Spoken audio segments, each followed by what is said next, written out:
Messi মানেই record, Messi মানেই ইতিহাস। জার্সির রংটা যেমনই হোক, ফুটবল পায়ে মাঠে নামলেই জাদুকরী পারফরমেন্স। মেজর লিগ সকারেও একের পর এক ইতিহাস গড়ে চলেছেন লিও। এবার নিউ ইয়র্ক রেড বুলসের বিপক্ষে 5 অ্যাসিস্ট ও 1 গোল করে নাম লেখালেন জোড়া রেকর্ডের পাতায়। মেসিময় দিনে 1 গোলে পিছিয়ে থেকেও 6-2 গোলের বড় জয় পেয়েছে ইন্টার মায়ামি। হ্যাট্রিক করেছেন লুইস সুয়ারেজ। এছাড়া মাতিয়াস রোহাসকে দিয়েও জোড়া গোল করিয়েছেন LM10।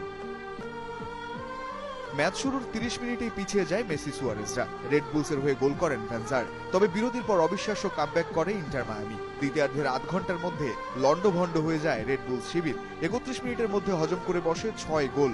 ব্রেকের পর রোহাসকে নামান মায়ামি কোচ মার্টিনো। মাঠে নেমে 3 মিনিটের মধ্যেই মেসির পাস থেকে গোল করেন প্যারাগুয়ের এই মিডফিল্ডার। 52 মিনিট পরেই নিজের গোলে দলকে এগিয়ে নেন লিও। মিনিটে নিউ ইয়র্ক রেড বুলসের ডিফেন্সে চির ধরিয়ে রোহাসকে অনবদ্য এক পাস দেন মেসি। নিজের দ্বিতীয় গোলের সুযোগ